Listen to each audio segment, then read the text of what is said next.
मैं हाँ कुंवरजोत सिंह। कुछ दिन पहला पंजाब पुलिस के DSP वरिंदरपाल सिंह जो शाहकोट उन्होंने पोस्टिंग सी, उन्होंने फोटोज़ जो है बहुत वायरल हुई। ਤਾਂ ਦੱਸ ਦਈਏ ਵੀ ਕਰੋਨਾ ਦੇ ਕਰਕੇ ਉਹਨਾਂ ਦੀ ਜੋ ਮੌਤ ਹੋਈ। ਲਗਾਤਾਰ ਪੰਜਾਬ ਵਿੱਚ ਕਰੋਨਾ ਵਾਇਰਸ ਦਾ ਕਹਿਰ ਜੋ ਵੱਧਦਾ ਜਾ ਰਿਹਾ ਹੈ। ਅੱਜ ਦੀ ਹੀ ਗੱਲ ਕਰੀਏ ਤਾਂ ਕੇਸਿਸ ਜੋ ਨੇ 2000 ਤੋਂ ਉੱਪਰ ਆਏ ਨੇ। ਪਰ ਕੁਛ ਕੁ ਲੋਕ ਨੇ ਜੋ ਇਹ ਕਹਿੰਦੇ ਨੇ ਵੀ ਕਰੋਨਾ ਹੈ ਹੀ ਨਹੀਂ। ਉਹ ਇੱਕ ਵਾਰੀ ਇਹਨਾਂ ਦੇ ਘਰ ਦੇ ਵੀ ਲੋਕਾਂ ਦੀ ਗੱਲ ਸੁਣ ਲੈਣ, ਉਹਨਾਂ ਨੂੰ ਵੀ ਪਤਾ ਲੱਗ ਜਾਊਗਾ ਵੀ ਕੀ ਹੈ ਬਿਮਾਰੀ ਹੈ, ਕਿਸ ਤਰੀਕੇ ਨਾਲ ਇਹ ਬਿਮਾਰੀ ਖਤਰਨਾਕ ਹੋ ਸਕਦੀ ਹੈ। ਅਤੇ ਸਾਡੇ ਨਾਲ ਉਹਨਾਂ ਦੇ ਸਪੁੱਤਰ ਸਾਹਿਬ ਸਿੰਘ ਮੌਜੂਦ ਹੈ, ਉਹਨਾਂ ਨਾਲ ਗੱਲਬਾਤ ਕਰਦੇ ਹਾਂ। ਸੈਮ ਸਿੰਘ, ਦੱਸੋਗੇ ਵੀ ਹੋਇਆ ਕੀ ਸੀ? ਵੀ ਸਾਰਾ ਜ਼ਰੂਰ ਫੋਟੋ ਸਾਰਿਆਂ ਨੇ ਦੇਖੀਆਂ, ਉਹ ਇੱਕ ਫੋਟੋ ਪੂਰੀ ਫੇਸਬੁੱਕ 'ਤੇ ਉਸ ਟਾਈਮ ਵਾਇਰਲ ਹੋਈ, ਪਰ ਗੱਲ ਕੀ ਸੀ, ਕਿੱਦਾਂ ਹੋਇਆ, ਕੀ ਹੋਇਆ, ਉਹ ਕਿਸੇ ਨੂੰ ਨਹੀਂ ਪਤਾ। ਉਸ ਬਾਰੇ ਦੱਸੋ ਵੀ ਕੀ ਹੋਇਆ ਕੀ ਸੀ। ਗੱਲ ਇੱਦਾਂ ਭਾਜੀ, ਹੁਣ ਜਿਹੜਾ ਕਰੋਨਾ ਨਵਾਂ ਆਇਆ ਇਹ ਚੇਂਜ ਕਰ ਚੁੱਕਿਆ ਆਪਣੇ ਆਪ ਨੂੰ, ਮਿਊਟੇਟ ਹੋ ਚੁੱਕਿਆ ਇਹਦਾ ਮੋਸਟਲੀ ਜਿੱਥੇ ਤੱਕ ਮੇਰੀ ਨਿਗਾਹ ਦੇ ਵਿੱਚ ਮੈਨੂੰ ਇਹੀ ਸੁਣਨ ਨੂੰ ਮਿਲਿਆ, ਇਹਦੇ ਲੱਛਣ ਨਹੀਂ ਪਤਾ ਲੱਗਦੇ ਬੰਦੇ ਨੂੰ। ਇਹੀ ਚੀਜ਼ ਸਾਡੇ ਨਾਲ ਹੋਈ। ਕੋਈ ਸਿੰਪਟਮ ਨਹੀਂ ਸੀਗਾ ਜੀ, ਕੁਛ ਵੀ ਨਹੀਂ ਸੀਗਾ, ਕੋਈ ਕਫ ਨਹੀਂ, ਕੋਈ ਕੋਲਡ ਨਹੀਂ, ਕੋਈ ਫੀਵਰ ਨਹੀਂ। ਆਪਦਾ ਚੰਗਾ ਭਲਾ ਆਪਦੇ ਪੈਰਾਂ 'ਤੇ ਤੁਰ ਕੇ ਵਧੀਆ ਘਰੇ ਆਏ ਨੇ। 6 ਤਰੀਕ ਨੂੰ ਰਾਤ ਨੂੰ ਘਰੇ ਆਏ ਨੇ ਸ਼ਾਹਕੋਟ ਤੋਂ, ਠੀਕ ਹੈ ਜੀ। 7 ਤਰੀਕ ਨੂੰ ਉਹਨਾਂ ਨੇ ਮੈਨੂੰ ਦੱਸਿਆ ਕਿ ਮੈਨੂੰ ਥੋੜ੍ਹੀ ਜਿਹੀ ਯੂਰਨ ਦੀ ਪ੍ਰੋਬਲਮ ਆ ਰਹੀ ਆ। ਮੇਰੇ ਨਾਲ ਡਿਸਕਸ ਕੀਤੀ ਉਹਨਾਂ ਨੇ। ਮੌਮ ਨੂੰ ਤਾਂ ਨਹੀਂ ਦੱਸਿਆ ਵੀ ਕਿਤੇ ਟੈਨਸ਼ਨ ਨਾ ਲੈ ਜਾਣ। ਉਹਨਾਂ ਨੇ 8 ਨੂੰ ਵਾਪਸ ਡਿਊਟੀ 'ਤੇ ਜਾਣਾ ਸੀਗਾ। ਮੈਂ ਉਹਨਾਂ ਨੂੰ ਕਿਹਾ ਵੀ ਡੈਡ ਆਪਾਂ ਡਿਊਟੀ 'ਤੇ ਫੇਰ ਜਾਵਾਂਗੇ, ਪਹਿਲਾਂ ਆਪਾਂ ਟੈਸਟ ਕਰਵਾ ਲਈਏ, ਕਿਉਂਕਿ ਅੰਗੈਲੀ ਨਹੀਂ ਕਰਨਾ ਚਾਹੁੰਦੇ। ਫਿਰ ਵੀ ਕਰੋਨਾ ਦਾ ਡਰ ਤਾਂ ਹੈਗਾ ਹੀ ਸੀ ਸਾਰੇ ਪਾਸੇ, ਬਟ ਸਾਨੂੰ ਸੀਗਾ ਵੀ ਕਿਡਨੀ ਦੀ ਕਈ ਵਾਰੀ ਬੰਦੇ ਦੇ ਪੱਥਰੀ ਹੁੰਦੀ ਆ ਜਾਂ ਕੁਛ ਇੱਦਾਂ ਦੇ ਸੀਨ ਹੋਊਗਾ, ਆਪਾਂ ਟੈਸਟ ਕਰਵਾ ਲੈਂਦੇ ਹਾਂ ਜਾ ਕੇ। 8 ਤਰੀਕ ਨੂੰ ਸਵੇਰੇ ਮੈਂ ਉਹਨਾਂ ਨੂੰ 10 ਕੁ ਵਜੇ ਦੇ ਕਰੀਬ SPS ਆਪਣੇ ਲੁਧਿਆਣੇ ਹਸਪੀਟਲ ਦੇ ਵਿੱਚ ਲੈ ਗਿਆ, ਕਿਉਂਕਿ ਉਹਨਾਂ ਦੀ ਰੂਟੀਨ ਚੈੱਕਅਪ ਵੀ ਪਹਿਲਾਂ ਉੱਥੇ ਹੀ ਹੁੰਦਾ ਸੀ। ਮੈਂ ਇੱਥੇ ਦੱਸਦਾ ਚਾਹੁੰਦਾ ਵੀ ਅੱਗੇ ਉਹਨਾਂ ਨੂੰ ਕੋਈ ਬੋਡੀ 'ਚ ਇੱਦਾਂ ਦੀ ਕੋਈ ਵੀ ਪ੍ਰੋਬਲਮ ਨਹੀਂ ਸੀ, ਕੋਈ ਡਾਇਬਟਿਕ ਨਹੀਂ ਸੀਗੇ ਜਾਂ ਕੁਛ ਵੀ, ਬਿਲਕੁਲ ਫਿੱਟ ਸੀਗੇ। ਬਟ ਸਾਡੀ ਸ਼ੁਰੂ ਤੋਂ ਆਦਤ ਸੀਗੀ ਰੂਟੀਨ ਚੈੱਕਅਪ ਅਸੀਂ ਕਰਾਉਂਦੇ ਰਹਿੰਦੇ ਸੀ, ਕਿਉਂਕਿ ਇਹ ਸਿਹਤ ਲਈ ਚੰਗੀ ਗੱਲਾਂ ਹੁੰਦੀਆਂ ਨੇ, ਬੰਦਾ ਆਪਦਾ ਚੈੱਕਅਪ ਕਰਾ ਲੇ ਜਾਂ ਹੋਰ। ਉਸੇ ਤਰੀਕੇ ਦੀ ਅਸੀਂ ਚਲੇ ਗਏ ਉੱਥੇ ਵੀ, ਚੱਲ ਨਾਲੇ ਰੂਟੀਨ ਚੈੱਕਅਪ ਹੋ ਜੂ, ਨਾਲੇ ਪਤਾ ਲੱਗ ਜੂ ਵੀ ਯੂਰਨ ਦੀ ਕੀ ਪ੍ਰੋਬਲਮ। ਉੱਥੇ ਜਾ ਕੇ ਡਾਕਟਰ ਗੌਤਮ MD ਡਾਕਟਰ ਬਹੁਤ ਹੀ ਕਾਬਲ ਡਾਕਟਰ ਨੇ। ਸਾਡੇ ਪਹਿਲਾਂ ਵੀ ਕਈ ਮਰੀਜ਼ ਉਹਨਾਂ ਨੇ ਫੈਮਿਲੀ ਮੈਂਬਰ ਜਿਹੜੇ ਕਰੋਨਾ ਪੀਰੀਅਡ ਸੀਗੇ ਉਹਨਾਂ ਕੋਲੋਂ ਠੀਕ ਹੋ ਕੇ ਗਏ ਸੀਗੇ। ਅਸੀਂ ਉਹਨਾਂ ਕੋਲ ਚਲੇ ਗਏ ਸਿੱਧਾ, ਉੱਥੇ ਜਾ ਕੇ ਚੈੱਕਅਪ ਕਰਵਾਇਆ ਅਤੇ ਉਹਨਾਂ ਨੇ ਸਾਨੂੰ ਦੇਖ ਕੇ ਦੱਸਿਆ ਵੀ ਇਹਨਾਂ ਦੀ ਚੈਸਟ ਬਲੋਕ ਹੋਈ ਹੋਈ ਆ ਪੂਰੀ, ਅਤੇ ਕਫ ਤਾਂ ਕੋਈ ਹੈ ਨਹੀਂ ਸੀਗਾ, ਬਟ ਉਹ ਕਹਿੰਦੇ ਵੀ maybe it's a symptom of corona, ਕਿਉਂਕਿ ਅੱਜ ਕੱਲ੍ਹ ਮਿਊਟੇਟ ਹੋਇਆ ਕਰੋਨਾ, ਅਤੇ ਆਪਾਂ ਨੂੰ ਸਾਰੇ ਇਹਨਾਂ ਦੇ ਬੋਡੀ ਟੈਸਟ ਕਰਵਾਉਣੇ ਪੈਣੇ ਨੇ, ਨਾਲ CT ਸਕੈਨ ਕਰਾਉਣੀ ਪੈਣੀ ਆ। ਅਤੇ ਉਹਨਾਂ ਨੇ ਸਾਨੂੰ ਐਡਮਿਟ ਹੋਣ ਲਈ ਉੱਥੇ ਕਿਹਾ ਅਤੇ ਨਾਲ ਹੀ ਕਰੋਨਾ ਟੈਸਟ ਕਰਾ ਲਿਆ। ਕਰੋਨਾ ਟੈਸਟ ਆਉਂਦਾ ਤਾਂ 24 ਘੰਟੇ 'ਚ ਰਿਪੋਰਟ, ਬਟ ਉਹ ਕਹਿੰਦੇ ਵੀ ਜੇ ਰਿਸਕ ਨਾ ਲੈਂਦੇ ਹੋਏ ਆਪਾਂ ਤੁਹਾਨੂੰ ਅੱਜ ਹੀ ਐਡਮਿਟ ਕਰ ਲੈਂਦੇ ਹਾਂ, ਅਗਰ ਨਾ ਕੁਛ ਹੋਇਆ ਤਾਂ ਬੰਦਾ ਡਿਸਚਾਰਜ ਹੋ ਜੂਗਾ। ਬਟ ਉਹਨਾਂ ਦੀ 3-4 ਘੰਟਿਆਂ ਬਾਅਦ CT ਸਕੈਨ ਦੀ ਰਿਪੋਰਟ ਆਈ ਅਤੇ ਉਹਦੇ ਵਿੱਚ ਫੁੱਲੀ ਕਲੀਅਰ ਹੋ ਗਿਆ ਵੀ ਇਹਨਾਂ ਨੂੰ ਪ੍ਰੋਪਰ ਕੋਵਿਡ ਸੀਗਾ। ਕੋਵਿਡ ਰੇਸ਼ੋ 18 ਸੀਗੀ ਆਊਟ ਆਫ 20, ਅਤੇ CT ਸਕੈਨ ਦੇ ਵਿੱਚ ਲੰਗਸ ਪੂਰੇ ਹੀ ਇਨਫੈਕਟਡ ਸੀਗੇ, ਬਹੁਤ ਜ਼ਿਆਦਾ ਹੱਦ ਤੱਕ ਵਧਿਆ ਹੋਇਆ ਸੀਗਾ। ਬਟ ਉਸ ਟਾਈਮ ਲੰਗਸ ਦੀ ਰਿਕਵਰੀ ਨਾਲੋਂ ਜ਼ਿਆਦਾ ਮੇਨ ਮੁੱਦੇ ਦੀ ਗੱਲ ਆ ਗਈ ਸੀ, ਕਿਡਨੀ 'ਤੇ ਇਫੈਕਟ ਪੈਣਾ ਸ਼ੁਰੂ ਹੋ ਗਿਆ ਸੀ। ਕਿਡਨੀ ਦੇ ਕ੍ਰੈਟਨਾਈਨ ਉਹਨਾਂ ਦੇ 5.6 ਤੋਂ 5.7 ਦੀ ਰੇਂਜ ਸੀਗੇ, ਅਤੇ ਡਾਕਟਰਸ ਨੇ ਮੈਨੂੰ ਸਾਫ਼ ਕਹਿਤਾ ਸੀਗਾ ਵੀ ਕੰਡੀਸ਼ਨ ਬਹੁਤ ਜ਼ਿਆਦਾ ਕ੍ਰਿਟੀਕਲ ਆ, ਕਿਉਂਕਿ ਇਹ ਮਲਟੀ ਔਰਗਨ ਬਣ ਗਿਆ। ਮਲਟੀ ਔਰਗਨ ਦੇ ਵਿੱਚੋਂ ਪਹਿਲਾਂ ਉਹਨਾਂ ਨੂੰ ਕਿਡਨੀਸ 'ਚੋਂ ਬਾਹਰ ਕੱਢਣਾ ਸੀਗਾ, ਤਾਂ ਕਰਕੇ ਸਟੀਰੋਇਡਸ ਵੀ ਨਹੀਂ ਦੇ ਸਕਦੇ। ਉਹਨਾਂ ਨੇ ਕਿਡਨੀ ਦਾ ਟਰੀਟਮੈਂਟ ਸ਼ੁਰੂ ਕੀਤਾ। ਅਗਲੇ 3 ਦਿਨਾਂ ਦੇ ਵਿੱਚ ਰਿਕਵਰੀ ਹੋ ਗਈ ਕਿਡਨੀ ਦੀ। ਰਿਕਵਰੀ ਇਸ ਵਧੀਆ ਤਰੀਕੇ ਨਾਲ ਹੋਈ ਕਿ ਕਿਡਨੀ ਪੂਰੀ ਹੀ ਸੈੱਟ ਹੋ ਗਈ, ਉਹ ਕਿਡਨੀ ਆਊਟ ਆਫ ਡੇਂਜਰ ਹੋ ਗਈ, ਪੂਰੀ ਨੋਰਮਲ ਵਰਕਿੰਗ ਸ਼ੁਰੂ ਹੋ ਗਈ। ਫਿਰ ਉਹਨਾਂ ਨੇ ਸਟੀਰੋਇਡਸ ਦੇ ਕੇ ਲੰਗਸ ਦਾ ਟਰੀਟਮੈਂਟ ਸ਼ੁਰੂ ਕਰਵਾ ਲਿਆ। ਆਪਦਾ ਇਲਾਜ ਚੱਲਦਾ ਰਿਹਾ। ICU ਦੇ ਵਿੱਚ ਹੀ ਰਹੇ ਨੇ, ਬਾਹਰ ਤਾਂ ਆਏ ਨਹੀਂ ICU ਦੇ। ਅਤੇ ਵਿੱਚ ਸਾਨੂੰ ਡਾਕਟਰਾਂ ਨੇ ਕਿਹਾ ਵੀ ਸੀਗਾ ਵੀ ਸ਼ਾਇਦ ਮੇਬੀ ਤੁਹਾਨੂੰ ਅਸੀਂ ਰੂਮ 'ਚ ਸ਼ਿਫਟ ਕਰ ਦਾਂਗੇ, ਕਿਉਂਕਿ ਆਕਸੀਜਨ ਥੋੜ੍ਹੀ ਸਟੇਬਲ ਹੋ ਰਹੀ ਹੈ ਇਹਨਾਂ ਦੀ। ਬਟ ਥੋੜ੍ਹੇ ਦਿਨਾਂ ਬਾਅਦ ਹੀ ਆਕਸੀਜਨ ਸਟੇਬਲ ਹੋਣ ਦੀ ਬਜਾਏ ਸੈਚੂਰੇਸ਼ਨ ਹੋਰ ਘਟਣ ਲੱਗ ਗਈ। ਮਾਸਕ ਛੋਟੇ ਤੋਂ ਵੱਡੇ 'ਤੇ ਆ ਗਏ, ਆਕਸੀਜਨ ਲੈਵਲ ਵੱਡੇ ਮਾਸਕਾਂ ਦੇ ਵਿੱਚ ਵੱਧ ਹੁੰਦਾ, ਤਾਂ ਕਰਕੇ ਉਹ ਥੋੜ੍ਹੀ ਖਤਰੇ ਵਾਲੀ ਗੱਲ ਜ਼ਿਆਦਾ ਲੱਗਣ ਲੱਗ ਗਈ ਸਾਨੂੰ। ਅਤੇ ਇੰਨੇ ਹੀ ਚੱਲਦੇ ਅਤੇ ਉਹਨਾਂ ਦੇ ਇੱਕ ਵਾਰੀ ਫਿਰ ਡਾਕਟਰਾਂ ਨੇ ਸਾਨੂੰ ਉਮੀਦ ਜੀ ਜਗਾਤੀ, ਬਟ ਕਹਿੰਦੇ ਉਹ ਪਹਿਲੇ ਦਿਨ ਤੋਂ ਹੀ ਰਹੇ ਵੀ ਕ੍ਰਿਟੀਕਲ ਨੇ, ਵਿੱਚ ਉਹ ਥੋੜ੍ਹੇ ਸਟੈਟਿਕ 'ਤੇ ਆ ਗਏ ਵੀ ਹੁਣ ਕ੍ਰਿਟੀਕਲ ਤੋਂ ਸਟੈਟਿਕ ਪੋਜੀਸ਼ਨ ਆ ਗਈ ਆ, ਵੀ ਹੁਣ ਨਾ ਜ਼ਿਆਦਾ ਡਾਊਨ ਜਾ ਰਹੇ ਨੇ ਜਾਂ ਜ਼ਿਆਦਾ ਅਪ ਜਾ ਰਹੇ ਨੇ, maybe it's a good sign. ਅਤੇ ਉਹਨਾਂ ਨੇ ਕਿਹਾ ਵੀ ਜੇ ਇਸੇ ਸਪੀਡ ਨਾਲ ਰਿਕਵਰੀ ਰਹੀ ਤਾਂ ਅਸੀਂ ਤੁਹਾਨੂੰ ਸ਼ਾਇਦ ਅਗਲੇ ਹਫਤੇ ਡਿਸਚਾਰਜ ਵੀ ਕਰ ਦਾਂਗੇ। ਬਟ ਨਾਲ ਉਹ ਹਮੇਸ਼ਾ ਫਿਰ ਸਾਨੂੰ ਵਾਰਨਿੰਗ ਦਿੰਦੇ ਸੀ ਵੀ ਜਦ ਤੱਕ ਮਾਸਕ ਉਤਰਦੇ ਨਹੀਂ ਉਦੋਂ ਤੱਕ ਤੁਸੀਂ ਫੁੱਲੀ ਸੇਫ ਨਹੀਂ ਹੈਗੇ। ਅਤੇ ਇੱਕ ਦਿਨ ਡੈਡ ਸਵੇਰੇ ਆਪਦਾ ਜਿਵੇਂ ਸੋ ਕੇ ਉੱਠੇ ਤਾਂ ਉਹਨਾਂ ਦੀ ਕੇਅਰ ਹੁੰਦੀ ਸੀ ਉੱਥੇ, ਕੱਪੜੇ ਵਗੈਰਾ ਜਿਵੇਂ ਚੇਂਜ ਕਰਨੇ ਹੁੰਦੇ। ਜਦੋਂ ਉਹ ਕਰਦੇ ਪਏ ਸੀਗੇ ਤਾਂ ਉਹਨਾਂ ਦਾ BP ਸ਼ੂਟ ਹੋਣ ਲੱਗ ਗਿਆ, BP ਵਧਣ ਲੱਗ ਗਿਆ ਮੋਨੀਟਰ 'ਤੇ। ਅਤੇ ਉਹਨਾਂ ਨੇ ਵੀ ਮੈਨੂੰ ਕਿਹਾ ਵੀ ਮੈਨੂੰ ਥੋੜ੍ਹੀ ਘਬਰਾਹਟ ਹੋ ਰਹੀ ਆ, ਵੀ ਮੈਨੂੰ ਛੱਡ ਦਿਓ, ਮੈਨੂੰ ਤੰਗ ਨਾ ਕਰੋ। ਅਸੀਂ ਉਹਨਾਂ ਨੂੰ ਕਿਹਾ ਵੀ ਕਿਤੇ ਚੱਲ ਦਵਾਈਆਂ ਚੱਲਦੀਆਂ ਨੇ ਉਹਨਾਂ ਦੀਆਂ, ਹੈਵੀ ਡੋਜ਼ ਆਉਂਦੀਆਂ ਨੇ ਜੀ, ਉਹਦੇ ਕਰਕੇ ਹੋ ਗਿਆ ਹੋਣਾ। ਹੁਣ ਸਾਨੂੰ ਥੋੜ੍ਹੀ ਮੈਡੀਕਲੀ ਟਰਮਸ ਦਾ ਇੰਨਾ ਪਤਾ ਕੀ ਆ। ਅਤੇ ਅਸੀਂ ਤਾਂ ਬੈਠੇ ਰਹੇ ਅਤੇ ਉਸ ਤੋਂ 3-4 ਘੰਟਿਆਂ ਬਾਅਦ ਮੈਂ ਨੋਟ ਕੀਤਾ BP ਬਹੁਤ ਜ਼ਿਆਦਾ ਸ਼ੂਟ ਕਰ ਰਿਹਾ ਸੀਗਾ। ਮੈਂ ਡਾਕਟਰਸ ਨਾਲ ਗੱਲ ਕੀਤੀ, ਉਹਨਾਂ ਦਾ ਵੀ ਇਹੀ ਜਵਾਬ ਵੀ ਹੋ ਜਾਂਦਾ ਹੁੰਦਾ ਜੀ, ਇਹ ਪੇਸ਼ੈਂਟਸ ਦਾ ਅਪ ਡਾਊਨ ਤਾਂ ਚੱਲਦੇ ਰਹਿੰਦੇ ਹੁੰਦੇ ਨੇ BP ਦੇ। ਬਟ ਕੁਝ ਸਮੇਂ ਬਾਅਦ ਉਹਨਾਂ ਦੇ ਨੱਕ 'ਚੋਂ ਬਲੱਡ ਆ ਗਿਆ। ਬਲੱਡ ਥੋੜ੍ਹਾ ਆਇਆ, ਜ਼ਿਆਦਾ ਨਹੀਂ ਆਇਆ। ਉਹ ਵੀ ਇਹ ਚੀਜ਼ ਨੂੰ ਦੇਖ ਕੇ ਥੋੜ੍ਹਾ ਘਬਰਾਏ ਵੀ ਇੱਦਾਂ ਬਲੱਡ ਆਉਣਾ। ਮੈਨੂੰ ਠੀਕ ਨਹੀਂ ਲੱਗਿਆ ਵੀ ਮੈਂ ਡਾਕਟਰਾਂ ਨੂੰ ਪੁੱਛਿਆ, ਉਹ ਕਹਿੰਦੇ ਵੀ ਕੋਈ ਚੱਕਰ ਨਹੀਂ ਜੀ, ਇਹਨਾਂ ਦੇ ਆਕਸੀਜਨ ਮਾਸਕ ਲੱਗੇ ਹੋਏ ਨੇ, ਉਹਦੇ ਕਰਕੇ ਵੀ ਇਹ ਚੀਜ਼ ਹੋ ਸਕਦੀ ਆ, ਆਕਸੀਜਨ ਮਾਸਕ ਕਰਕੇ ਵੀ। ਅਤੇ ਉੱਦਾਂ ਵੀ ਦਵਾਈ ਹੈਵੀ ਡੋਜ਼ ਚੱਲ ਰਹੀਆਂ ਨੇ, ਉਹਦਾ ਵੀ ਇਫੈਕਟ ਹੋ ਸਕਦਾ। BP ਉਹਨਾਂ ਦਾ ਇੱਕ ਦਿਨ ਦੇ ਵਿੱਚ ਸੈੱਟ ਹੋਇਆ, ਮਤਲਬ ਕਿ ਥੋੜ੍ਹਾ ਸਟੇਬਲ ਹੋਣ ਲੱਗ ਗਿਆ, ਪੂਰਾ ਸੈੱਟ ਨਹੀਂ ਹੋਇਆ। ਬਟ ਉਹਨਾਂ ਦੀ ਸੈਚੂਰੇਸ਼ਨ ਦੁਬਾਰਾ ਘਟਣ ਲੱਗ ਗਈ, ਜਿਹੜੀ ਕਿ ਪਿਛਲੇ 2 ਦਿਨਾਂ ਤੋਂ ਮੇਨਟੇਨ ਹੋ ਰਹੀ ਸੀਗੀ। ਇਸ ਦੌਰਾਨ ਐਕਸਰੇ ਵੀ ਬਹੁਤ ਵਧੀਆ ਆਇਆ ਸੀ ਪਹਿਲਾਂ ਨਾਲੋਂ, ਇਹ ਨਹੀਂ ਕਹਿ ਸਕਦੇ ਵੀ ਕੋਈ ਇੰਪਰੂਵਮੈਂਟ ਨਹੀਂ ਹੋਈ ਸੀ, ਵਧੀਆ ਹੋ ਗਈ ਸੀ। ਬਟ ਉਹੀ ਐਕਸਰੇ ਦੁਬਾਰਾ ਖ਼ਰਾਬ ਹੋਣ ਲੱਗ ਗਿਆ। ਜਦੋਂ ਦੁਬਾਰਾ ਐਕਸਰੇ ਖ਼ਰਾਬ ਹੋਇਆ ਤਾਂ ਡਾਕਟਰਸ ਨਾਲ ਗੱਲ ਕੀਤੀ ਤਾਂ ਉਹਨਾਂ ਨੇ ਨਾਲ ਸਾਨੂੰ ਨੈਕਸਟ ਟਰੀਟਮੈਂਟ ਬਾਰੇ ਵੀ ਸਲਾਹ ਦਿੱਤੀ। ਟਰੀਟਮੈਂਟ ਡਾਕਟਰਸ ਵੱਲੋਂ ਕੋਈ ਉਹ ਨਹੀਂ ਵੀ ਕੋਈ ਲਾਪਰਵਾਹੀ ਨਹੀਂ ਸੀ, ਡਾਕਟਰ ਦਾ ਟਰੀਟਮੈਂਟ ਬਹੁਤ ਵਧੀਆ ਸੀ। ਮੋਰ ਓਵਰ ਇੰਨੇ ਟਾਈਮ ਦੇ ਵਿੱਚ ਪੰਜਾਬ ਪੁਲਿਸ ਮਹਿਕਮਾ ਆਪ ਇਨਵੋਲਵ ਹੋ ਗਿਆ ਸੀ। ਮੇਰੇ ਫਾਦਰ ਸਾਹਿਬ ਦੇ ਜਿਹੜੇ ਸੀਨੀਅਰ ਆਪਣੇ SSP ਡਾਕਟਰ ਸੰਦੀਪ ਗਰਗ, ਉਹਨਾਂ ਨੇ ਆਪ ਵਿੱਚ ਇੰਟਰਸਟ ਲਿਆ। ਜਦੋਂ ਉਹਨਾਂ ਕੋਲ ਗੱਲ ਪਹੁੰਚੀ ਤਾਂ ਉਹਨਾਂ ਨੇ ਲੋੜੀਂਦਾ ਟਰੀਟਮੈਂਟ ਉੱਥੇ ਹੀ ਅਵੇਲੇਬਲ ਕਰਵਾਇਆ, ਜਿਹੜਾ ਕਿ ਦਿੱਲੀ ਵਰਗੀ ਸਿਟੀਜ਼ ਦੇ ਵਿੱਚ ਅਵੇਲੇਬਲ ਸੀਗਾ। ਉਹਨਾਂ ਨੇ ਆਪ ਵਿੱਚ ਪੈ ਕੇ ਸਾਰੀ ਸਾਡੀ ਮਦਦ ਕੀਤੀ, ਬਹੁਤ ਸਪੋਰਟ ਕੀਤੀ ਸਾਨੂੰ। ਬਟ ਜਦੋਂ ਕੰਡੀਸ਼ਨ ਡਾਊਨ ਹੋਣ ਲੱਗ ਗਈ ਤਾਂ ਸਾਨੂੰ ਉਹਨਾਂ ਨੇ 24 ਤਰੀਕ ਨੂੰ ਕਹਿ ਤਾ ਜੀ ਵੀ ਵੈਂਟੀਲੇਟਰ 'ਤੇ ਸ਼ਿਫਟ ਕਰਨੇ ਪੈਣਗੇ, ਜਿਸ ਹਿਸਾਬ ਨਾਲ ਇਹਨਾਂ ਦੀ ਕੰਡੀਸ਼ਨ ਆ। ਬਟ ਵਿਲ ਪਾਵਰ ਸਟਰੋਂਗ ਆ ਮੇਰੇ ਫਾਦਰ ਦੀ, ਪਹਿਲੇ ਦਿਨ ਤੋਂ ਹੀ ਬਹੁਤ ਦਲੇਰੀ ਸੀ ਉਹਨਾਂ 'ਚ। ਅਤੇ ਡਾਕਟਰਸ ਨੇ ਵੀ ਇਹੀ ਗੱਲ ਕਹੀ ਵੀ ਵਿਲ ਪਾਵਰ ਇਹਨਾਂ ਦੀ ਸਟਰੋਂਗ ਆ, ਸ਼ਾਇਦ ਆਪਾਂ ਨਿਕਲ ਆਈਏ ਇੱਦਾਂ ਹੀ ਇਸ ਬਿਮਾਰੀ 'ਚੋਂ, ਵੀ ਇਹ ਵਿਲ ਪਾਵਰ ਦੇ ਸਿਰ 'ਤੇ ਹੀ ਆ। ਮੈਡੀਕਲੀ ਇਹਦਾ ਟਰੀਟਮੈਂਟ ਤਾਂ ਹੈ ਨਹੀਂ, ਮੈਡੀਕਲੀ ਤਾਂ ਸਿਰਫ ਆਪਾਂ ਦਵਾਈਆਂ ਦੇ ਕੇ ਇਹਨੂੰ ਕਿਉਰ ਕਰਨ ਦੀ ਕੋਸ਼ਿਸ਼ ਕਰ ਸਕਦੇ ਹਾਂ।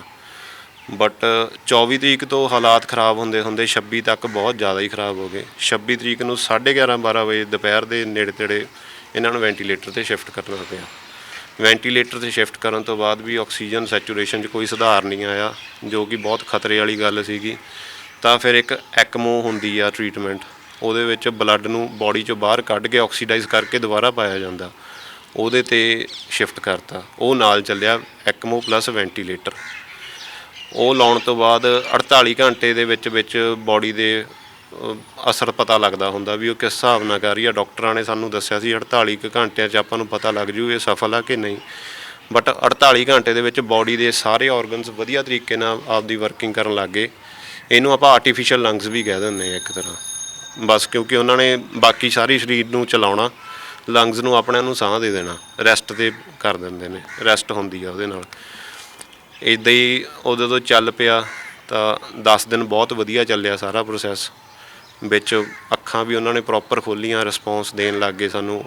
ਮਤਲਬ ਕਿ ਮੇਰਾ ਹੱਥ ਵੀ ਫੜਦੇ ਸੀਗੇ, ਅੱਖਾਂ ਨਾਲ ਜਵਾਬ ਵੀ ਦਿੰਦੇ ਸੀ, ਅੱਖਾਂ ਹਿਲਾਉਂਦੇ ਸੀ ਜਿਵੇਂ ਆਪਾਂ ਹਾਂ ਜਾਂ ਨਾ 'ਚ ਕਰਦੇ। ਇੱਕ ਵਾਰੀ ਲੱਗਿਆ ਹੋਣਾ ਵੀ ਹਾਂਜੀ ਮੇਰੇ ਫਾਦਰ ਠੀਕ ਹੋ ਰਹੇ ਆ। ਸਾਰਿਆਂ ਨੂੰ ਇਹੀ ਲੱਗਿਆ ਸੀਗਾ ਜੀ। ਮੈਂ ਸਾਰਿਆਂ ਨਾਲ ਹੀ ਗੱਲ ਕੀਤੀ, ਖੁਸ਼ ਹੋ ਕੇ ਮੈਂ ਦੱਸਣ ਲੱਗ ਗਿਆ ਸਭ ਨੂੰ ਵੀ ਹਾਂਜੀ ਰਿਕਵਰੀ ਹੋਣ ਲੱਗੀ ਆ ਜੀ।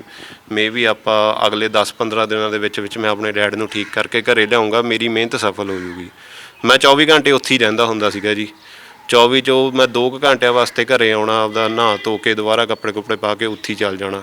ਸਾਡਾ ਰਹਿਣਾ ਸਹਿਣਾ ਉੱਥੇ ਗੱਡੀ 'ਚ ਜਾਂ ਉਹਨਾਂ ਦੇ ਨੇੜੇ ਇੱਦਾਂ ਹੀ ਚੱਲੀ ਗਿਆ ਸਾਰੀ ਫੈਮਿਲੀ ਦਾ। ਅਤੇ ਜਦੋਂ ਉੱਥੇ 10 ਕੁ ਦਿਨ ਟੱਪੇ ਤਾਂ 11ਵੇਂ ਦਿਨ ਦੁਬਾਰਾ ਐਕਮੋ 'ਤੇ ਉੱਦਾਂ ਦੀ ਸਿਚੁਏਸ਼ਨ ਦੁਬਾਰਾ ਆਉਣ ਲੱਗ ਗਈ, ਜਿਹੜੀ ਕਿ ਵੈਂਟੀਲੇਟਰ ਤੋਂ ਪਹਿਲਾਂ ਹੋ ਰਹੀ ਸੀ।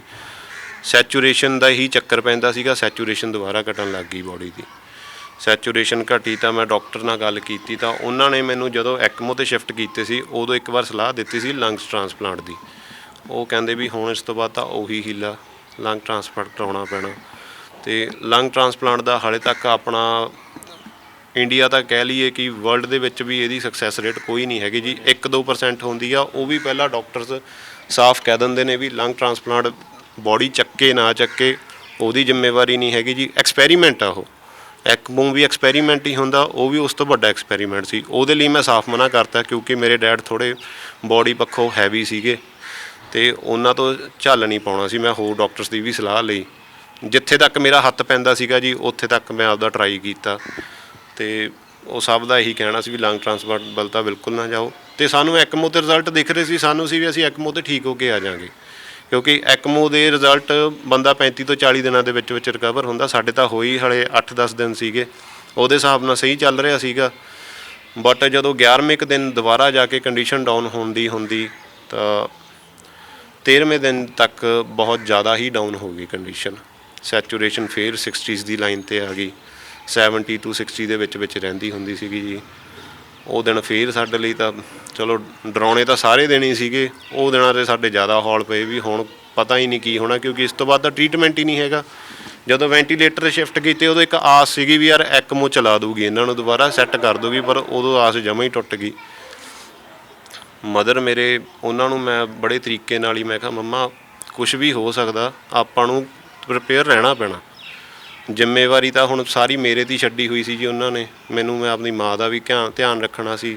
ਮੋਰਓਵਰ ਮੇਰੀ ਭੈਣ ਜੀ ਕੈਨੇਡਾ ਦੇ ਵਿੱਚ ਆ, ਉਹ ਮੈਰਿਡ ਆ ਜੀ ਉੱਥੇ, ਉਹਦਾ ਜ਼ਿਆਦਾ ਬੁਰਾ ਹਾਲ ਸੀਗਾ ਕਿਉਂਕਿ ਧੀਆਂ ਦਾ ਤਾਂ ਤੁਹਾਨੂੰ ਪਤਾ ਮੋਹ ਕਿੰਨਾ ਹੁੰਦਾ ਹੀ ਆ। ਅਤੇ ਉਹ 2.5 ਸਾਲਾਂ ਤੋਂ ਉੱਥੇ ਆ ਜੀ, ਉਹ ਮਿਲੀ ਨਹੀਂ ਸੀਗੀ। ਉਹਦਾ ਹੁਣ ਪਲੈਨਿੰਗ ਸੀ ਅੱਗੇ ਆਉਣਾ, ਮੈਂ ਮਿਲਣ ਦਾ ਸੁਪਨਾ ਵੀ ਰਹਿ ਗਿਆ। ਮਿਲਣ ਦਾ ਉਹਦੇ ਆਪ ਦੇ ਗੁੜੀਆ ਹੋਈ ਆ ਜੀ 4 ਮਾਰਚ ਨੂੰ। ਸਾਨੂੰ ਉਹਦਾ ਬਹੁਤ ਡਰ ਹੁੰਦਾ ਸੀਗਾ ਵੀ ਉਹ ਬਹੁਤ ਜ਼ਿਆਦਾ ਸਟ੍ਰੈਸ ਦੇ ਵਿੱਚ ਰਹਿੰਦੀ ਸੀਗੀ ਡੈਡ ਕਰਕੇ ਵੀ ਅੱਗੇ ਬੇਬੀ 10 ਦਿਨਾਂ ਅੱਜ ਮੇਰੇ ਖਿਆਲ ਨਾਲ ਜੀ 15 ਦਿਨ ਦੀ ਹੋਈ ਆ ਬੇਬੀ। ਅਤੇ ਉਹਨੂੰ ਵੀ ਸਾਂਭਣਾ, ਨਾਲ ਡੈਡ ਦਾ ਵੀ ਸਾਰਾ ਦਿਨ ਉਹਨੂੰ ਟੈਨਸ਼ਨ ਸੀ। ਉਹਨੂੰ ਬਹੁਤ ਔਖੇ ਝੂਠੇ ਦਿਲਾਸੇ ਹੀ ਦਿੰਦੇ ਸੀਗੇ ਵੀ ਡੈਡ ਠੀਕ ਨੇ, ਕੁਛ ਨਹੀਂ ਹੁੰਦਾ, ਠੀਕ ਹੋ ਕੇ ਘਰ ਹੀ ਆਉਣਗੇ, ਤੇਰੇ ਕੋਲ ਅਸੀਂ ਭੇਜਾਂਗੇ, ਉੱਥੇ ਤੂੰ ਖਿਆਲ ਰੱਖੀ ਕਿਉਂਕਿ ਹਵਾ ਪਾਣੀ ਕੈਨੇਡਾ ਦਾ ਕਿੰਨਾ ਵਧੀਆ ਜੀ, ਸਭ ਨੂੰ ਪਤਾ ਵੀ ਅਸੀਂ ਤੇਰੇ ਕੋਲ ਪੱਕੇ ਛੱਡ ਦੇਣੇ ਨੇ, ਤੂੰ 6 ਮਹੀਨੇ ਡੈਡ ਦਾ ਖਿਆਲ ਰੱਖੀ, ਠੀਕ ਕਰਕੇ ਫੇਰ ਭੇਜੀ। ਉਹਨੂੰ ਇੱਦਾਂ ਦੀਆਂ ਗੱਲਾਂ ਕਰਕੇ ਅਸੀਂ ਉੱਥੇ ਸੰਭਾਲ ਕੇ ਰੱਖਿਆ। ਬਟ ਮੁੜ ਕੇ ਜਦੋਂ ਜੀ ਇਹਨਾਂ ਦਾ 11 ਤਰੀਕ ਨੂੰ ਜ਼ਿਆਦਾ ਬਿਮਾਰ ਹੋਣਾ ਸ਼ੁਰੂ ਹੋਏ ਨੇ, 13 ਤੱਕ ਤਾਂ ਜਮਾ ਹੀ ਮੈਂ ਤਾਂ ਹੋਪ ਖੋਈ ਬੈਠਾ ਸੀਗਾ। ਮੈਨੂੰ ਪਤਾ ਸੀਗਾ ਵੀ ਮੈਂ ਇਹ ਹਾਰਦਾ ਪਿਆ ਇੱਥੇ, ਹੁਣ ਮੇਰੇ ਖਿਆਲ ਨਾਲ ਮੇਰਾ ਪਿਓ ਮੈਂ ਬਚਾ ਨਹੀਂ ਸਕਦਾ। 14 ਤਰੀਕ ਨੂੰ ਜੀ ਉਹਨਾਂ ਨੇ 3/18 'ਤੇ ਆਖਰੀ ਸਾਹ ਲਏ ਨੇ ਜੀ। ਆਖਰੀ ਸਾਹ ਦੀ ਗੱਲ ਕੀਤੀ ਤੁਸੀਂ ਵੀ। ਲੋਕ ਹੁਣ ਜੇ ਗੱਲ ਕਰੀਏ, ਕਈ ਲੋਕ ਤਾਂ ਇਹ ਕਹਿੰਦੇ ਵੀ ਕਰੋਨਾ ਤਾਂ ਹੈ ਹੀ ਨਹੀਂ ਜੀ, ਪਹਿਲਾਂ ਵੀ ਨਹੀਂ ਸੀ, ਹੁਣ ਵੀ ਨਹੀਂ ਹੈ, ਹੁਣ ਬਸ ਵੈਸੇ ਹੀ ਗੱਲਾਂ ਫੈਲਾ ਰਹੇ ਆ। ਆਮ ਤੁਸੀਂ ਇਹ ਚੀਜ਼ਾਂ ਦੇਖੀਆਂ ਹੋਣਗੀਆਂ, ਲੋਕਾਂ ਨੇ ਮਾਸਕ ਵੀ ਨਹੀਂ ਪਾਏ ਹੁੰਦੇ। ਜੇ ਮਾਸਕ ਦਾ ਚਲਾਨ ਵੀ ਕੱਟੇ ਜਾਂਦੇ ਤਾਂ ਕਹਿ ਦਿੰਦੇ, ਤਾਂ ਪੁਲਿਸ ਨੂੰ ਹੀ ਜੋ ਹੈ ਬੋਲਣ ਲੱਗ ਜਾਂਦੇ ਆ, ਕਹਿਣ ਲੱਗ ਜਾਂਦੇ ਵੀ ਕਰੋਨਾ ਨਾੜ ਦੀ ਤਾਂ ਕੋਈ ਚੀਜ਼ ਹੀ ਨਹੀਂ ਹੈਗੀ। ਦੇਖੋ ਜੀ, ਮੈਂ 35 ਦਿਨ ਉੱਥੇ ਹੌਸਪੀਟਲ 'ਚ ਰਿਹਾ ਜੀ। ਮੈਂ ਬਹੁਤ ਮਾੜੇ ਹਾਲ ਦੇਖੇ ਨੇ ਜੀ ਉੱਥੇ। ਹੁਣ ਵੀ ਸ਼ਾਇਦ ਮੈਂ ਇੱਥੇ ਇਸ ਹਿਸਾਬ ਨਾਲ ਗੱਲਾਂ ਤਾਂ ਕਰ ਰਿਹਾ ਕਿਉਂਕਿ ਉੱਥੇ ਰਹਿ ਕੇ ਬੰਦੇ ਦਾ ਦਿਲ ਇੰਨਾ ਕੁ ਪੱਕਾ ਹੋ ਜਾਂਦਾ ਵੀ ਉਹਨੂੰ ਪਤਾ ਵੀ ਯਾਰ ਹੁਣ ਅਸੀਂ ਕਰ ਹੀ ਨਹੀਂ ਸਕਦੇ ਕੁਛ, ਠੀਕ ਆ। ਉਹ ਦਿਨਾਂ ਦੇ ਵਿੱਚ ਵੀ ਮੈਨੂੰ ਕਿੰਨੇ ਬੰਦੇ ਮਿਲੇ ਜਿਹੜੇ ਕਹਿੰਦੇ ਸੀ ਯਾਰ ਕਰੋਨਾ ਦਾ ਬਾਈ ਕੁਛ ਨਹੀਂ ਹੈਗਾ, ਤੁਸੀਂ ਚੈੱਕ ਕਰਾ ਲਓ, ਡਾਕਟਰ ਤੁਹਾਨੂੰ ਐਵੇਂ ਤਾਂ ਨਹੀਂ ਬੁੱਧੂ ਬਣਾਈ ਜਾਂਦੇ। ਹੁਣ ਮੈਨੂੰ ਉੱਥੇ ਉਹਨਾਂ ਦੀ ਇਹ ਗੱਲ ਸੁਣ ਕੇ ਥੋੜ੍ਹਾ ਜਿਹਾ ਆਪਣੇ ਆਪ ਨੂੰ ਐਂ ਹੁੰਦਾ ਸੀ ਵੀ ਯਾਰ ਕੀ ਗੱਲਾਂ ਕਰ ਰਹੇ ਹੋ, ਵੀ ਬੰਦੇ ਦੇ ਐਕਸਰੇ ਜਮ੍ਹਾਂ ਵਾਈਟ ਹੋਏ ਨੇ ਤਾਂ ਕਿਸੇ ਬਿਮਾਰੀ ਕਰਕੇ ਹੀ ਹੋਏ ਨੇ। ਜਿਹੜੇ ਬੰਦੇ ਨੂੰ ਪਿਛਲੇ 51 ਸਾਲਾਂ ਦੇ ਵਿੱਚ ਕੋਈ ਬਿਮਾਰੀ ਨਹੀਂ ਸੀ, 52 ਸਾਲਾਂ ਦੇ ਵਿੱਚ, 52 ਸਾਲ ਦੇ ਸੀਗੇ ਮੇਰੇ ਡੈਡ, 20 ਜਨਵਰੀ ਨੂੰ ਉਹਨਾਂ ਦਾ ਬਰਥਡੇ ਸੀਗਾ ਜੀ। ਮੈਂ ਕਿਹਾ ਜਿਹੜੇ ਬੰਦੇ ਨੂੰ ਪਿਛਲੇ 52 ਸਾਲਾਂ 'ਚ ਕੋਈ ਬਿਮਾਰੀ ਨਹੀਂ ਸੀਗੀ ਤਾਂ ਇੱਕਦਮ ਉਹਦਾ ਇਹ ਹਾਲ ਥੋੜ੍ਹੀ ਹੋ ਸਕਦਾ ਵੀ ਤੁਰ ਕੇ ਬੰਦਾ ਜਿਹੜਾ ਪੈਰਾਂ 'ਤੇ ਗਿਆ। ਅਤੇ ਉਹੀ ਮੈਂ ਕਹਿਣਾ ਚਾਹੁੰਦਾ ਜੀ, ਕਰੋਨਾ ਬਹੁਤ ਹੀ ਗੰਦੀ ਬਿਮਾਰੀ ਆ, ਬਹੁਤ ਵੱਡੀ ਬਿਮਾਰੀ ਆ। ਜਿਹਨੂੰ ਇਹ ਫੜ ਲੈਂਦੀ ਆ ਉਹਦਾ ਬਚਣਾ ਬਹੁਤ ਔਖਾ, ਜਿਹਨੂੰ ਨਹੀਂ ਕੁਛ ਕਹਿੰਦੀ ਉਹਨੂੰ ਕੁਛ ਹੀ ਨਹੀਂ ਕਹਿੰਦੀ। ਹੁਣ ਮੈਂ ਜੇ ਇੱਥੇ ਕੋਈ ਸਵਾਲ ਕੋਈ ਪੁੱਛੇ, ਮੈਨੂੰ ਵੀ ਕੋਈ ਪੁੱਛਦੇ ਵੀ ਤੂੰ ਵੀ ਤਾਂ ਨਾਲ ਰਹਿਣਾ, ਬਟ ਮੈਨੂੰ ਪਤਾ ਜੀ ਮੈਂ ਆਪਣੀ ਡਾਈਟ ਕਿੰਨੀ ਵਧੀਆ ਰੱਖੀ ਉਹ ਟਾਈਮ ਦੇ ਵਿੱਚ। ਮੈਂ ਬਹੁਤ ਰੱਜ ਕੇ ਰੋਟੀ ਖਾਂਦਾ ਸੀ ਕਿਉਂਕਿ ਡਾਕਟਰਾਂ ਵੱਲੋਂ ਮੈਨੂੰ ਇਹੀ ਹਦਾਇਤ ਸੀਗੀ ਵੀ ਜਦੋਂ ਵੀ ਤੁਸੀਂ ਇਹਨਾਂ ਕੋਲ ਆਉਣਾ ਤਾਂ ਆਪਦਾ ਖਾਣਾ ਪੀਣਾ ਬਹੁਤ ਜ਼ਿਆਦਾ ਵਧੀਆ ਰੱਖਣਾ ਪੈਣਾ ਤਾਂ ਕਿ ਤੁਹਾਨੂੰ ਨਾ ਕੋਈ ਐਲਰਜੀ ਹੋਵੇ। ਜੇ ਤੁਹਾਨੂੰ ਐਲਰਜੀ ਹੋ ਗਈ ਇੱਥੋਂ ਇਹਨਾਂ ਨੂੰ ਵੀ ਕੈਚ ਹੋ ਸਕਦੀ ਆ। ਉਹ ਚੀਜ਼ਾਂ ਕਰਕੇ ਮੈਂ ਆਪਦੀ ਸਿਹਤ ਦਾ ਵੱਧ ਧਿਆਨ ਰੱਖਦਾ ਸੀ। ਚਲੋ ਮੇਰਾ ਵਿੱਚ 3 ਵਾਰੀ ਟੈਸਟ ਹੋਏ ਨੇ, ਮੇਰੇ ਤਿੰਨੋਂ ਨੈਗੇਟਿਵ ਆਏ ਨੇ। ਅਖੀਰਲਾ ਟੈਸਟ ਮੇਰਾ ਕੱਲ੍ਹ ਹੋਇਆ ਜੀ, ਉਹ ਵੀ ਨੈਗੇਟਿਵ ਆਇਆ। ਮੇਰੇ ਮਦਰ ਦਾ ਵੀ ਮੈਂ ਹੁਣ ਐਂਡ 'ਚ ਕਰਾਉਣਾ ਹੀ ਸੀਗਾ ਜੀ। ਇੱਕ ਜੀ ਨੂੰ ਤਾਂ ਮੈਂ ਖੋ ਚੁੱਕਿਆ ਆਪਣੇ ਘਰ 'ਚੋਂ, ਮੈਂ ਬਾਕੀਆਂ ਦਾ ਧਿਆਨ ਤਾਂ ਹੁਣ ਰੱਖਣਾ ਹੀ ਪੈਣਾ ਜੀ। ਮਤਲਬ ਕਿ ਕਰੋਨਾ ਹੈਗੀ ਆ, ਕੋਈ ਇੱਦਾਂ ਦੀ ਗੱਲ ਨਹੀਂ ਵੀ ਕਰੋਨਾ ਬਿਮਾਰੀ ਨਹੀਂ ਹੈਗੀ, ਬਹੁਤ ਗੰਦੀ ਬਿਮਾਰੀ ਆ। ਅਤੇ ਹੁਣ ਤਾਂ ਬਹੁਤ ਹੀ ਜ਼ਿਆਦਾ ਘਾਤਕ ਰੂਪ ਇਹਨੇ ਲੈ ਲਿਆ। ਹੁਣ ਬੰਦੇ ਨੂੰ ਪਤਾ ਹੀ ਨਹੀਂ ਲੱਗਦਾ ਵੀ ਕਰੋਨਾ ਹੋਇਆ ਉਹਨੂੰ। ਉਹ ਹੌਸਪੀਟਲ ਐਡਮਿਟ ਹੁੰਦਾ, 1 ਦਿਨ ਜਾਂ 2 ਦਿਨ ਬਹੁਤ ਔਖੇ ਕੱਢਦਾ। ਮੈਂ ਆਪਣੀ ਅੱਖੀ ਦੇਖੇ ਨੇ, ਮਰੀਜ਼ ਆਉਂਦੇ ਸੀ, ਅਗਲੇ ਦਿਨ ਉਹਨਾਂ ਦਾ ਹਾਰਟ ਅਟੈਕ ਨਾਲ ਜਾਂ ਕਿਸੇ ਹੋਰ ਔਰਗਨ ਫੇਲੀਅਰ ਨਾਲ ਉਹਨਾਂ ਦੀ ਡੈਥ ਹੋ ਜਾਂਦੀ ਸੀਗੀ।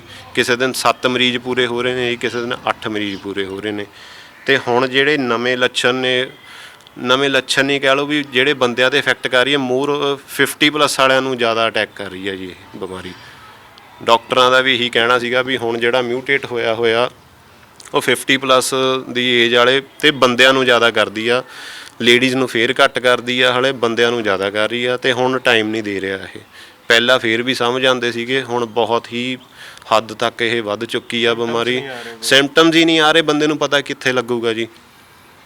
ਮੇਰੇ ਡੈਡ ਦੀ, ਮੇਰੇ ਤਾਂ ਆਪਦੇ ਘਰ ਦਾ ਐਗਜ਼ਾਮਪਲ ਆ ਜੀ। ਉਹ ਚੰਗਾ ਭਲੇ ਤੁਰੇ ਆਉਂਦੇ ਸੀਗੇ, 2-3 ਦਿਨ ਛੱਡ ਕੇ ਘਰੇ ਆਉਂਦੇ ਸੀ। ਇਹ ਨਹੀਂ ਹੈਗਾ ਵੀ ਉਹ 15-15 ਦਿਨ ਉੱਥੇ ਰਹਿੰਦੇ ਸੀਗੇ। ਉਹ 2-3 ਦਿਨਾਂ ਬਾਅਦ ਇੱਕ ਵਾਰੀ ਗੇੜਾ ਮਾਰ ਲੈਂਦੇ ਹੁੰਦੇ ਸੀਗੇ ਜੀ ਘਰੇ। ਰਾਤ ਨੂੰ ਆ ਕੇ ਸਵੇਰੇ ਆਪਦਾ ਜਾਣਾ, ਵਧੀਆ ਤੁਰੇ ਫਿਰਦੇ ਸੀਗੇ ਜੀ। ਜੇ ਕੋਈ ਉਹਨਾਂ ਨੂੰ ਇੱਦਾਂ ਦੀ ਚੀਜ਼ ਹੁੰਦੀ, ਕੋਈ ਛੋਟਾ ਮੋਟਾ ਵੀ ਸਿੰਪਟਮ ਹੁੰਦਾ ਜਾਂ ਕੁਛ ਵੀ ਸਾਨੂੰ ਲੱਗਦੇ ਵੀ ਉਹ ਵੀਕ ਨੇ ਜਾਂ ਹੋਰ, ਅਸੀਂ ਪਹਿਲਾਂ ਹੀ ਇਲਾਜ ਕਰਾਉਂਦੇ ਉਹਨਾਂ ਦਾ, ਦਿਖਾਉਂਦੇ। ਬਟ ਸਾਨੂੰ ਕੁਛ ਦਿਖਿਆ ਹੀ ਨਹੀਂ। ਇਹੋ ਜਿਹੀ ਬਿਮਾਰੀ ਹੈ ਵੀ ਅੰਤ ਸਮੇਂ ਬੰਦਾ ਆਪਣੇ, ਜੇ ਉਹਨਾਂ ਦਾ ਨੇੜੇ ਵਾਲਾ ਪਰਿਵਾਰ ਵਾਲਾ ਕੋਈ ਵੀ, ਉਹਦੀ ਸ਼ਕਲ ਵੀ ਨਹੀਂ ਦੇਖ ਸਕਦਾ। ਜਦੋਂ ਚਿਤਾ ਨੂੰ ਅੱਗ ਦਿੰਦੇ, ਉਹਨਾਂ ਦੀ ਸ਼ਕਲ ਵੀ ਨਹੀਂ ਦੇਖੀ ਜਾਂਦੀ। ਅਸੀਂ ਜੀ, ਮੈਨੂੰ ਇੰਨਾ ਪਤਾ ਵੀ ਅਸੀਂ ਜਦੋਂ ਉਹਨਾਂ ਦੇ ਨੇੜੇ ਜਾਣਾ, ਸਾਡੇ ਗਾਊਨ ਪਵਾ ਦੇਣੇ, ਮਾਸਕ 2-2 ਪਵਾਉਣੇ, ਹੱਥਾਂ 'ਚ ਦਸਤਾਨੇ ਪਵਾਉਣੇ। ਇਹ ਚੀਜ਼ਾਂ ਦੇਖ ਕੇ ਮੇਰੇ ਖਿਆਲ ਨਾਲ ਕਿਤੇ ਨਾ ਕਿਤੇ ਮਰੀਜ਼ ਆਪ ਡੋਲ ਜਾਂਦਾ ਹੋਣਾ। ਮਰੀਜ਼ ਨੂੰ ਐਂ ਹੁੰਦਾ ਵੀ ਇਹ ਮੇਰੇ ਘਰ ਦਾ ਜੀ, ਇਹੀ ਨਹੀਂ ਮੈਨੂੰ ਹੱਥ ਲਾ ਰਿਹਾ, ਤਾਂ ਉਹਦੇ ਮਨ 'ਤੇ ਕੀ ਬੀਤਦੀ ਹੋਊਗੀ। ਅਤੇ ਬਹੁਤ ਔਖੀ ਬਿਮਾਰੀ ਹੈ ਜੀ, ਬਹੁਤ ਔਖਾ ਟਾਈਮ ਅਸੀਂ ਹੰਢਾਇਆ। ਅਤੇ ਮੈਂ ਤਾਂ ਇਹੀ ਅਪੀਲ ਕਰਦਾ ਵੀ ਆਪਦਾ ਮਾਸਕ ਲਾ ਕੇ ਰੱਖੋ ਸਾਰੇ, ਠੀਕ ਹੈ ਜੀ, ਤਾਂ ਕਿ ਤੁਹਾਨੂੰ ਨਾ ਇਹ ਲੱਗਣਾ। ਕਈ ਲੋਕਾਂ ਦਾ ਮੈਂ ਦੇਖਿਆ ਹਾਲ, ਫੇਸਬੁੱਕ 'ਤੇ ਕਮੈਂਟ ਕਰਦੇ ਨੇ ਜੀ, ਇਹ ਤਾਂ ਪੁਲਿਸ ਵਾਲੇ ਨੇ, ਇਹਨਾਂ ਨੇ ਤਾਂ ਐਂ ਕਰ ਲਿਆ ਹੋਣਾ, ਇਹ ਤਾਂ ਖਾਂਦੇ ਪੀਂਦੇ ਹੋਣੇ। ਵੀ ਉਹਨਾਂ ਦੇ ਘਰਾਂ 'ਚ ਆ ਕੇ ਦੇਖੋ ਜੀ, ਉੱਥੋਂ ਪਤਾ ਲੱਗੂਗਾ ਤੁਹਾਨੂੰ ਵੀ ਉਹ ਕੀ ਖਾਂਦੇ ਸੀ, ਕੀ ਪੀਂਦੇ ਸੀ। ਦੁੱਧ ਮੱਖਣ ਉਹਨਾਂ ਦੀ ਡਾਈਟ ਸੀਗੀ। ਕੋਈ ਇੱਕ ਬੰਦਾ ਉੱਠ ਕੇ ਆ ਕੇ ਕਹਿ ਦੇ ਉਹਨਾਂ ਦੇ ਨਾਲ ਦਾ ਵੀ ਇਹ ਕੋਈ ਸ਼ਰਾਬ ਪੀਂਦੇ ਸੀ ਫਾਲਤੂ, ਕਦੇ ਤਾਂ ਜੀ ਸਾਰੀ ਦੁਨੀਆ ਪੀਂਦੀ ਆ, ਠੀਕ ਹੈ ਜੀ। ਉਹ ਵੀ 2-3 ਪੈਗ ਉਹਨਾਂ ਨੇ ਆਪਦੇ ਕਦੇ ਲਾਉਣੇ ਹੁੰਦੇ ਸੀਗੇ। ਕੋਈ ਇਹ ਨਹੀਂ ਹੈਗਾ ਵੀ ਫਾਲਤੂ ਕੋਈ ਨਸ਼ਾ ਪੱਤਾ ਨਹੀਂ, ਕੋਈ ਕੁਛ ਨਹੀਂ ਇੱਦਾਂ ਦਾ। ਆਪਦੀ ਬਹੁਤ ਸੋਹਣੀ ਜ਼ਿੰਦਗੀ ਜੀਣ ਦਾ ਉਹਨਾਂ ਨੂੰ ਚਸਕਾ ਸੀਗਾ। ਡਾਈਟ ਵੀ ਵਧੀਆ, ਡਾਈਟ ਬਹੁਤ ਹੀ ਜ਼ਿਆਦਾ ਵਧੀਆ ਰੱਖਦੇ ਸੀਗੇ ਜੀ। ਉਹਨਾਂ ਦੇ ਕੋਈ ਮਿੱਤਰ ਜਾਂ ਕਿਸੇ ਨੂੰ ਤੁਸੀਂ ਕਦੇ ਮਿਲੋ, ਉਹਨਾਂ ਤੋਂ ਤੁਹਾਨੂੰ ਪਤਾ ਲੱਗ ਜੂ ਨੇਚਰ ਦਾ, ਉਹਨਾਂ ਦੀ ਪਤਾ ਲੱਗ ਜੂ। ਮੱਥੇ 'ਤੇ ਕਦੇ ਗੁੱਸਾ ਤਾਂ ਉਹਨਾਂ 'ਤੇ ਦੇਖਿਆ ਨਹੀਂ ਸੀਗਾ, ਸ਼ਿਕਨ ਕਦੇ ਦੇਖਿਆ ਨਹੀਂ, ਕੋਈ ਉਹਨਾਂ ਨੇ ਟੈਨਸ਼ਨ ਨਹੀਂ ਕਰਨੀ। ਇੱਕ ਵਧੀਆ ਅਫਸਰ ਸੀਗੇ, ਪੂਰੇ ਐਡਾ ਰੈਂਕ ਸੀ, ਤਾਂ ਵੀ ਹਰ ਕਿਸੇ ਨਾਲ ਹੱਸ ਕੇ ਮਿਲਣਾ, ਪਿਆਰ ਨਾਲ ਮਿਲਣਾ। ਸਾਡੇ ਮੁਹੱਲੇ ਤੋਂ ਹੀ ਚਾਹੇ ਉਹਨਾਂ ਦੀ ਰਿਪੋਰਟ ਲੈ ਸਕਦੇ ਹੋ ਤੁਸੀਂ। ਹੋਰ ਉਸ ਤੋਂ ਬਾਅਦ ਬਾਹਰ ਜਾਣ ਦੀ ਤਾਂ ਆਪਾਂ ਨੂੰ ਲੋੜ ਹੀ ਨਹੀਂ ਹੈਗੀ। ਅਤੇ ਬਾਕੀ ਮੇਰੇ ਖਿਆਲ ਨਾਲ ਜਿਸ ਹਿਸਾਬ ਨਾਲ ਦੁਨੀਆ ਸੋਸ਼ਲ ਮੀਡੀਆ 'ਤੇ ਪਿਆਰ ਦਿਖਾ ਰਹੀ ਆ, ਉੱਥੋਂ ਵੀ ਬੰਦਾ ਜੱਜਮੈਂਟ ਕਰ ਸਕਦਾ ਵੀ ਉਹਨਾਂ ਦੀ ਰਹਿਣੀ ਸਹਿਣੀ, ਮਿਲ ਵਰਤਨ ਕਿਵੇਂ ਸੀਗਾ ਦੁਨੀਆ ਨਾਲ। ਧੰਨਵਾਦ ਜੀ ਤੁਹਾਡਾ ਬਹੁਤ ਬਹੁਤ। Thank you so much.